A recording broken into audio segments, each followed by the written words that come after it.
Pranam the divine to the speaker, Lord and Master Bhagavan. Jai Sai Ram. And thanks for giving me this opportunity, because of which I did some studies. So even though I had agreed to, A little more volume. okay, even though I had agreed to give this talk, I didn't have I didn't have enough time to prepare. So and I was working in Chennai. So what happened is there was heavy rains in Chennai. Roads were flooded. Many people's houses got flooded. People went home. So what happened is my company declared holiday for one day. So I got time to prepare a few slides. That's how Swami managed. Swami gave you the way. Yeah. Okay. So this is the first Avadana declaration. Correct? Where is Parvat? Yeah. This is from which chapter? This is fourth chapter. Fourth chapter, seventh verse. Yada yada hi dharmasya glanir bhavati bharata vyuthanam adharmasya tadatmanam sujamyam. It's an assurance. Whenever there is a decline for dharma, I shall manifest myself. That is our okay. Yada yada he, that he is an assurance actually. For sure, I will come. So he is keeping up his promise. Okay. So Avadana declaration of this era. So when did this happen? It happened on 20th October, this day, 1940, which is almost 84 years. Yes. So 84 has got some significance in the Hindu concept. At least in South India, 84 years means 1008 years. So I don't know what is the connect of that to this occasion. Maybe a coincidence or maybe a coincidence. Okay, that is the day Swami declared, I am no longer your Satya, I am Sai. Right? Okay, so the Avadana of the era. So it's part of the Trinity, Shuddhi Sai, Bharti Sai, Prem Sai. We have seen some, I don't know whether somebody has seen Shuddhi Sai, but many of us will have the opportunity to see Prem Sai. So Trinity of Avatars is happening. Now, we know Kasturi Garu, Narayan Kasturi, Swami's biographer, so to say. He was in Mysore University. After he retired, he came to Bharti to serve Swami for the rest of his life. So one day he was traveling from Bangalore to Bharti by train. So in the morning he reached, and then he was straight away going to the Mata Mandir. So he saw all of gloom, everybody was sad and looking, some people were crying, sobbing, and he noticed Swami's sister was crying inconsolably, and their child also was crying. So he inquired and he found out that Swami's brother-in-law passed away. So Kasturi Garu was an exponent of the language, like Shashi Tharoor. So he conjured up some consolation words, and he was not sure whether that's good enough to convey his sympathies to Swami. Swami must be in pain, sadness, and all he thought. And he went inside the Mandir where Swami was sitting, and then he uttered those words of condolences. So Swami burst into laughter, and he said, if there is no birth and death in this world, what job do I have? His own brother-in-law, sort of, in this worldly sense, passed away. But Swami is saying, he was just 28 years old at the time. Swami was saying, what job will I have if there is no birth and death in this world? So Kasturi Garu felt that I saw before me not Baba with the physical body of a 28-year-old, but an avatar of the Lord himself. And then he said, who else could have the courage to utter those words in that circumstance? His own, bodily relation. Somebody has passed away in the family, but he could utter those words. And then Kasturi was completely convinced that this is Avatar. Okay? So going forward, Swami started Sanatana Sarthi, we all know. Swami used to write the script, and then many of you may be familiar with that. Was Swami's handwriting must have seen. And Kasturi Garu used to be the editor of Sanatana Sarthi. So occasionally he used to go to Swami's cabin, sort of there, and then he would clarify doubts and then correct it, and then that's how he used to publish them. So it used to happen regularly. Kasturi used to go, Swami used to clarify. One day Swami told, "You don't come into my cabin without knocking at the door." So he said, "I will not come in without knocking at the door." So many days passed, and one day he had some urgent doubt. He went inside. After all, a youngster is telling me not to come in. What is there? So he went inside, probably oversight also. He went inside and then he collapsed. And his specs was in one direction, all the manuscripts were flying. And people got him and then brought him back. After some time, he woke up. So they asked what happened. Did Swami hurt you? Then he said, "No. What I saw when I went inside was Mahavishnu sitting in Anandashayanam in full glory. He was not ready to take that energy into his heart. So in that moment, he lost consciousness. That's why Swami said, "Don't come inside without knocking." Similar things have happened much later in Whitefield Vrindavan hostel. Swami's room was next to the hostel, I believe. So many students have seen three spheres, shining spheres going into Swami's room and later going back. So when they got an opportunity, they asked Swami, "What is this, Swami? We are seeing this. Is it real?" Swami said, "Yeah, it is real. Brahma, Vishnu, Maheshwara are coming and reporting to me every day. They report to me every day and then they go back." So that is the avatar, Purna avatar, which probably first time in human history, so to say. Okay. Now, this is Dr. Suri Bhagavanta. He was a great scientist. He was the director of DRDO, and he was also vice chancellor of Usmania University, and he was director of I think Institute of Science in Bangalore. He was very solidly into science. Everything in the world he used to conceive or explain through science. That was his approach. So when he came to know about Baba, he came to Balli and he conducted experiments on Swami for 5 years before finally he accepted it. But he had this doubt. Swami creates Vibhuti and gives to local devotees who are probably not well educated, and they are taking that Vibhuti and then getting well. Maybe psychological effect also. It may not have any scientific background. But Swami has to do something. If he has divine powers to convince me, people like me who are scientifically tempered, Swami has to do something different, not this Vibhuti, he thought. So, but he was a renowned scientist across the globe. He used to go to many universities in Russia and take guest lectures and all. He was specifically a crystallographist, specialist in crystallography. So, according to him, there are only 14 types of crystals in the world. Any crystalline substance you take and you see the crystalline structure, it will be one of those 14 types. So Swami created a crystal for him, something like that, and told him, "You study this, then tell me what is the crystalline structure of this." Okay, the scientist has to be dealt with in that manner. So he crushed it into powder and put it under the scanning electron microscope, and then found out the crystalline structure. And he found that it is not falling into those one of 14 types of crystal. So he was flat. He became a full devotee of Swami. So he said, Bhagavan Sai Baba transcends the laws of science, and that becomes the law of science.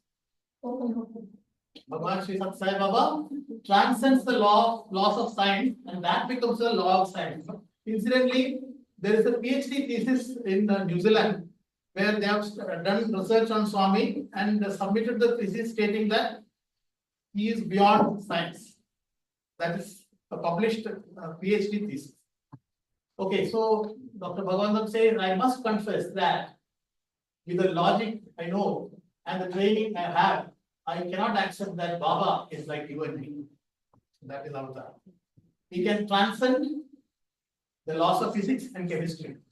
So he decides the laws. Okay. So that is Avatar. Now let's talk about Professor Frank G. Baranowski. He's a psychologist from Arizona State University. So he has been trained to see human aura. Aura is, we can't see in many gods pictures and all, you will find one aura. It is pictured like that, but he was trained to see the aura of people with his naked eye. And he was also the proponent of create photography, with which you can actually photograph the human aura. So he has, in fact, interviewed many politicians, administrators, kings, queens, all those people, and he has seen their aura from close quarters. So he heard there are a lot of mystics and spiritual masters in India. So why not I come to India and then explore the difference in the aura? So in the mid 70s, he came to India, went to various places, saw spiritual gurus, and all. Finally landed up in Pati. So he says, I've always been trained to see human aura. The auras around average people extend 3 feet to 5 feet. Imagine traveling in a crowded bus, all the auras will be clashing. Okay. Now, in general, whenever the aura is blue, it is an indication of the deep spirituality.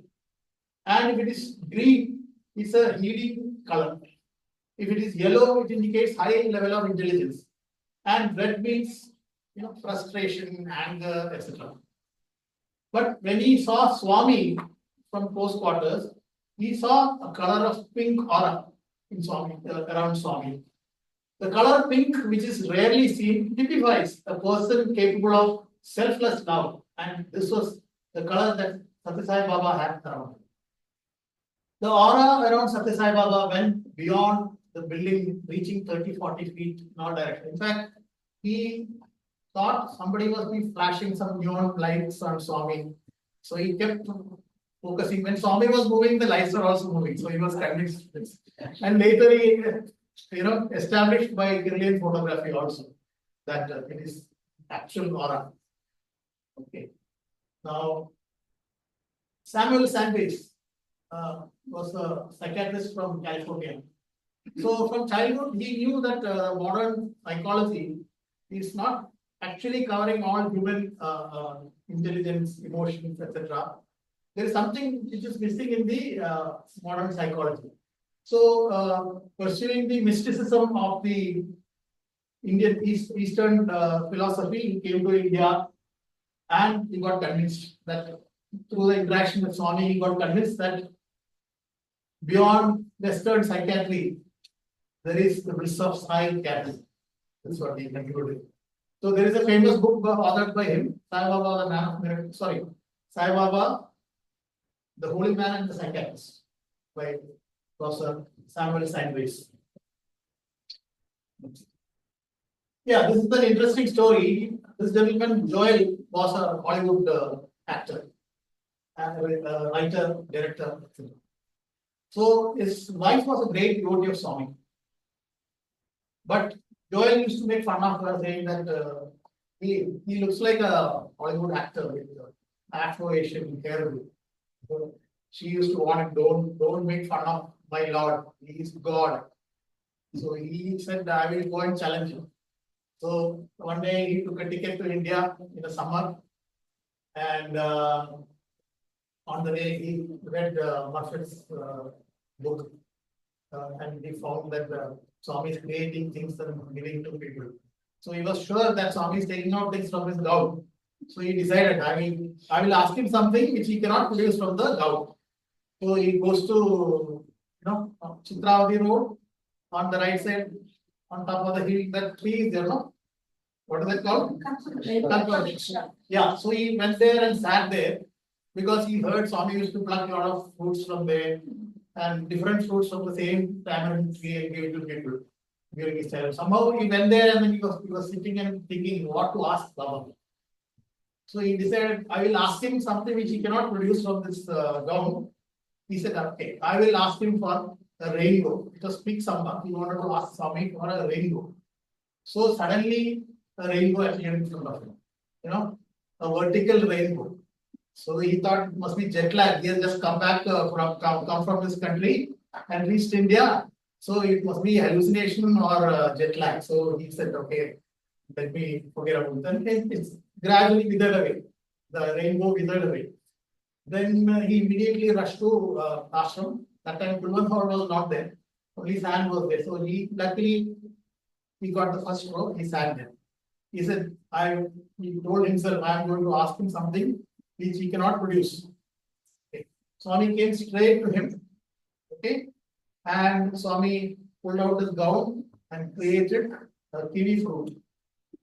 That is what he wanted to ask Swami, because kiwi fruit was not available in India at that time, and we stuffed it in summer. Okay, and it was damn cold. It was as if it was plucked from the farm and then given to them. And when Swami moved on, he went to the next person. He was, photographing his photo or something like that. And Swami just turned and asked him, "How did you like the rainbow?" So Joel was flat.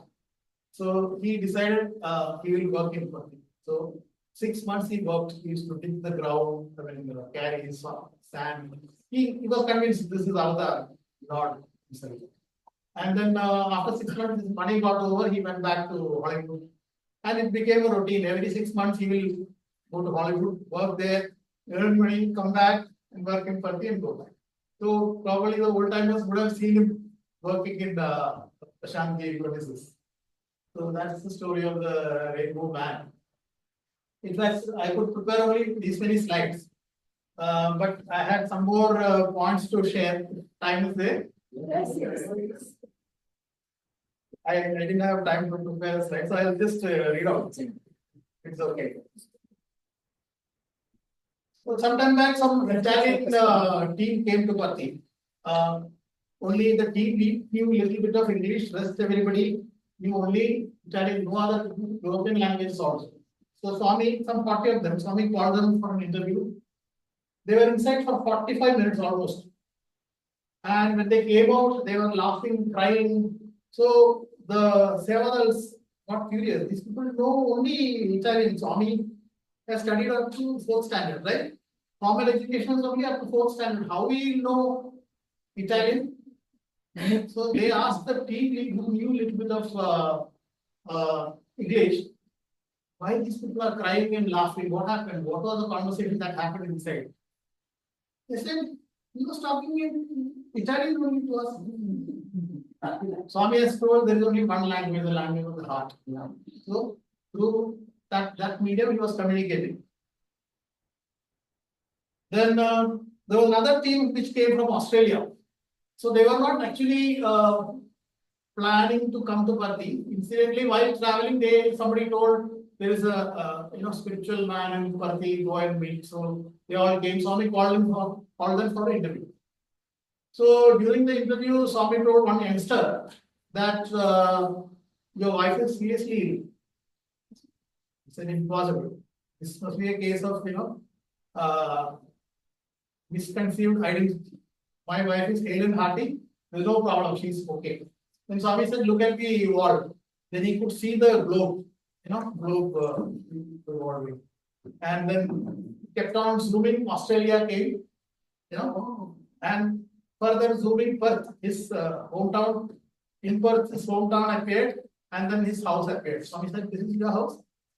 Yes, this is my house. By then he was shaken. And then Swami said, you open the door and go inside. You push the door, the wall got opened, he went inside, and the door became blank. So the rest of the team got shocked. What to do?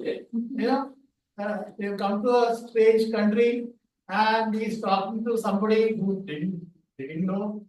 And what to do? No, he shouldn't have taken contact with him. How to get him out, we don't know. So they came out, they were trying to get in touch with the embassy. by then they got a fax through the embassy. One of them got a fax saying that this gentleman is in Australia and his wife is unwell and he's asking for the luggage to be transported back to in a matter of seconds. So this is teleporting. This who can do other than Avadar. And we must have heard about Cohen and L.C. Cohen. So Swami used to call L.C. Cohen Dirga Sumangali. So they are from Western countries, so she didn't know the meaning. So she asked the localites, what is the meaning of Dirga Sumangali? So they explained that it means that you have the fortune of being with your husband as long as you are alive. Dirga Sumangali. So they used to accompany Swami wherever Swami goes, they used to accompany. So one day they were in Madras, that time, Chennai, Madras. Swami was either in Abbotsbury or in Sundaram. So Cohen was seriously ill. He had a lot of health issues. So Swami traveled out of Madras. So they didn't accompany because he was unwell. And after Swami left Madras, he collapsed and he died. He was taken to Apollo Hospital in Chennai and he was declared brought dead. She said, impossible. I will not accept this because Swami has told I am Dirga Sumangali, I am alive, he is dead. How is it possible? Inform Swami, I will not accept the body. Will hospital accept all these things?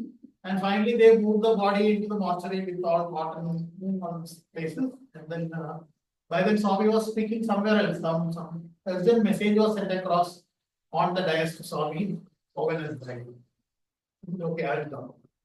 So finally, when Swami came, it was almost 10 hours after he passed away. Body came stiff, rigor mortis set in. Swami goes straight into the mortuary. After about 1 hour, Swami comes out. He comes out from the mortuary, and who is following him? Cohen. Cohen is walking, no cotton, he's walking. So after his health became okay, people interviewed him to find out what happened during that 1 hour. Then Swami was inside, what happened. So he says, Swami took me to some kingdom, where there is a great judge sitting there, like in our Puranas, and many volumes of documents are there. So some kingaras they came and they took out this relevant document and narrated, his time is over, you have to get him back. And Swami is arguing on the other side saying that no, I have a mission to fulfill, I need him back. So the argument went on for a long time since, and finally Swami won. And then he brings his soul back and then pushes into his body. And he says, when I went out of my body, I was feeling completely relaxed. I had all health issues. When I went out of the body, I was feeling completely relaxed. I was so happy. Now Swami is pushing me back into the body. I was refusing to come back. But Swami said, I have a mission. So back to normal, Cohen. And he lived for another 10 years. Yeah. So in gratitude to that only, L.C. Cohen built the hostel in Vrindavan. Hostel. Yes. Who can do this otherwise in order? And I know personally one gentleman who passed away, he's alive now, who was an ex-student of Vrindavan, and he passed away after 6 years of Swami's Samadhi. His father was a scientist, he's a scientist, and he had gone to Delhi for a meeting. So this boy always had health issues. So one dispensation was given to him that he can stay at home and commute every day because he may need medical attention or parental attention anytime. So he used to go from home to college every day, unlike other students who used to stay in the hostel. So health was deteriorating. He was under the treatment from Apollo Hospital, and they gave him limited number of days for survival. This is after 6 years of Swami's Samadhi. So one day, his condition deteriorated drastically, and his pulse was going down. So he called up his father and said, "Papa, I'm going." So around 9 p.m., he died, passed away. And then his mother is there, his sister is there. So suddenly Swami appears there in 3D.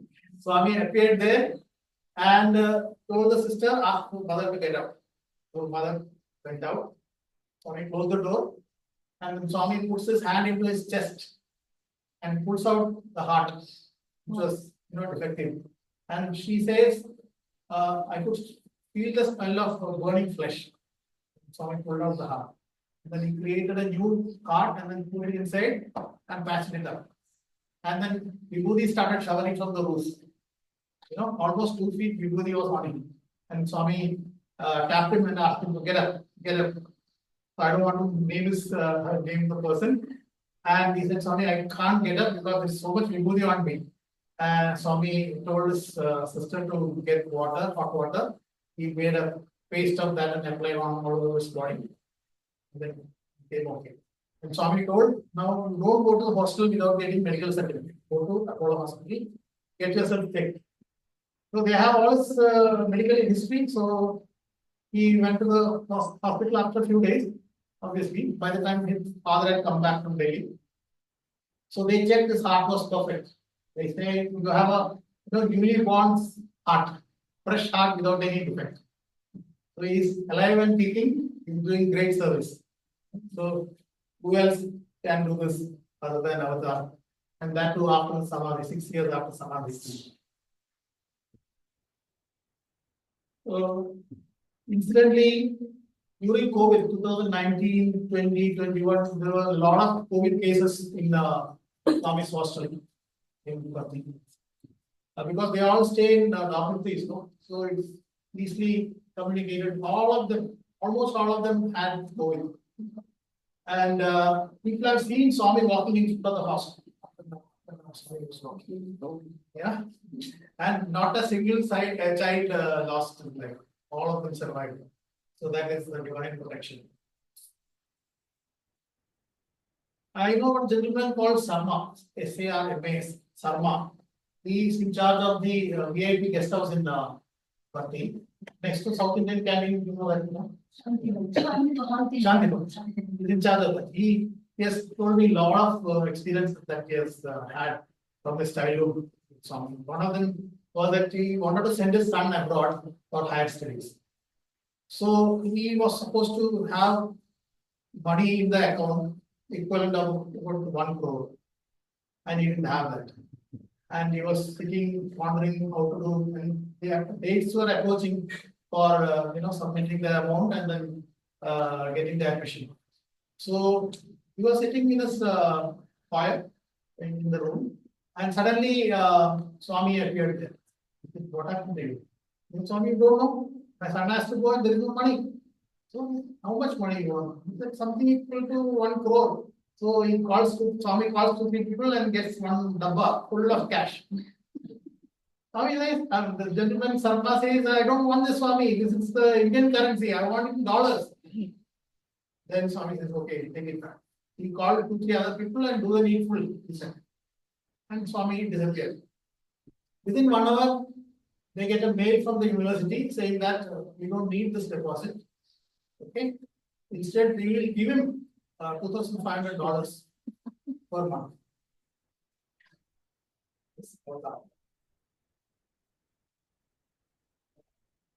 One day, Swami created a precious stone for somebody. Okay. And he's a foreigner, of course. So he was traveling, customs caught him. He was told, where did you buy this? What is the value? You didn't declare the value of this. Show the documents. They say he didn't have documents. Swami has given him. So he said, no, it was given by Baba. So it is just a stone. So they called the experts and then they examined. They said, okay, this is only a stone, not a stone. It's not a precious stone. Then he thought Swami cheated him. So he went back to his country and got it examined by the experts. They said it's invaluable. You can't put a value to it, such costly. So temporarily Swami converted this into there are stories, I mean, time is there.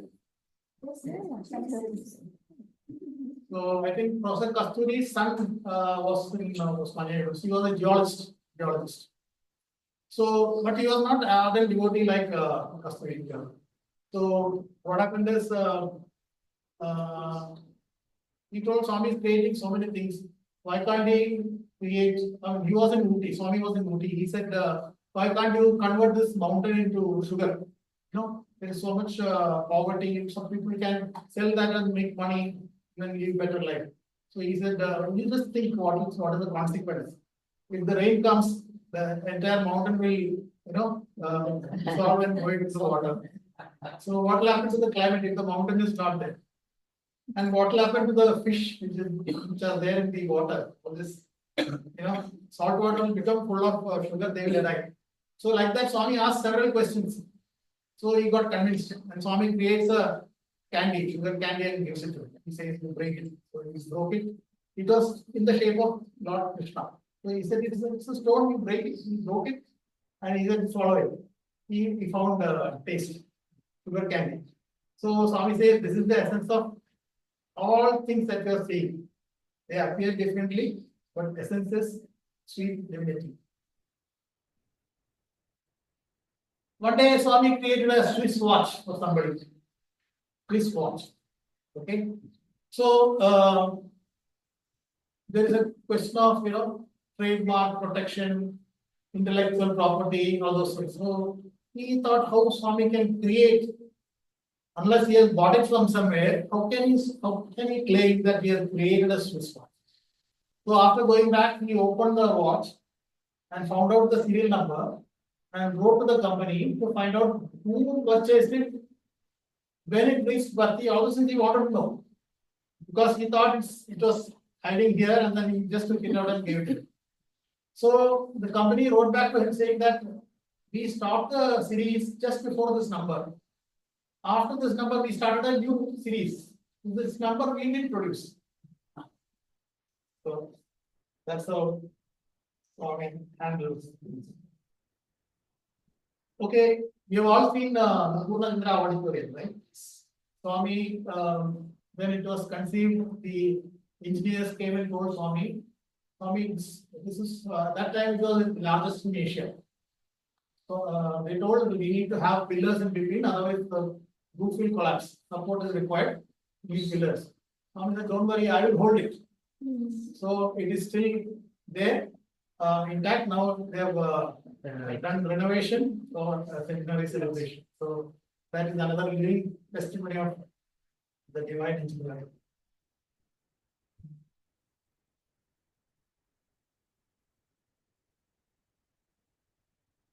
And even now, Swami is appearing in different places of the world and giving guidance to people. Specific tasks are assigned to them, and he comes periodically to them, ask them to give a PowerPoint presentation on the progress. It's happening.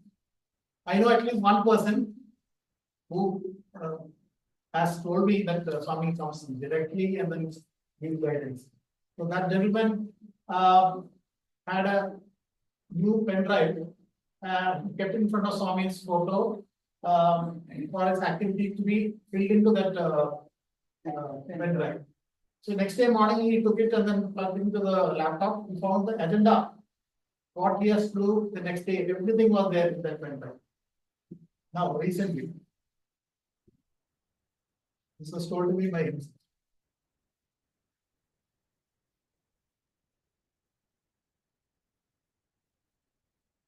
You can tell me to stop. This can go on and on. No, 7:50.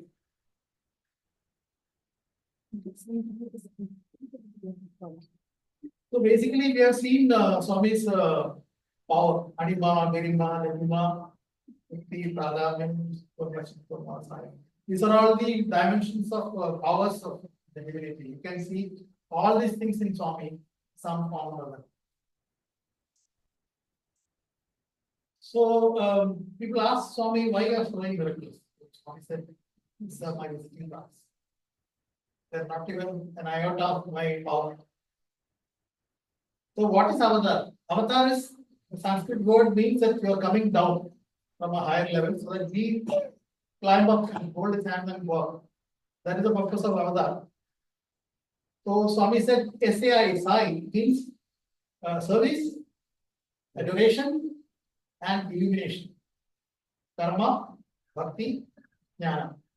Service, adoration, and illumination.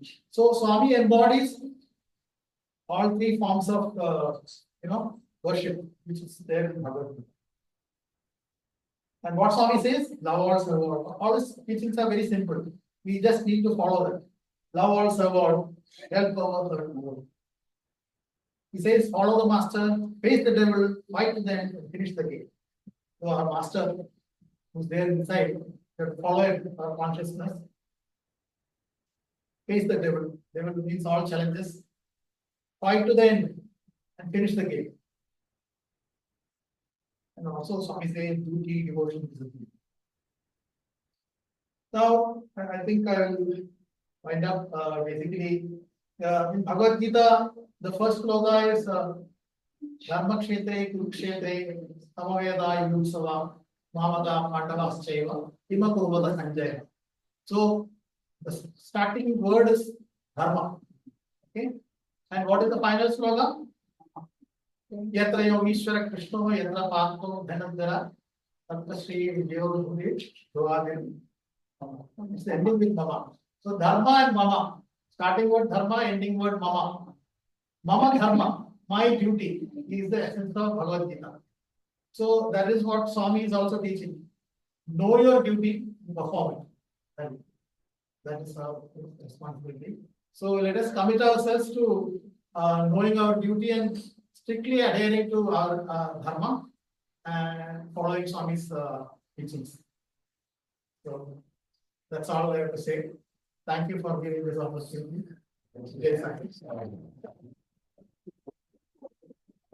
Dr. Shraddha, he volunteered to help me with the slides.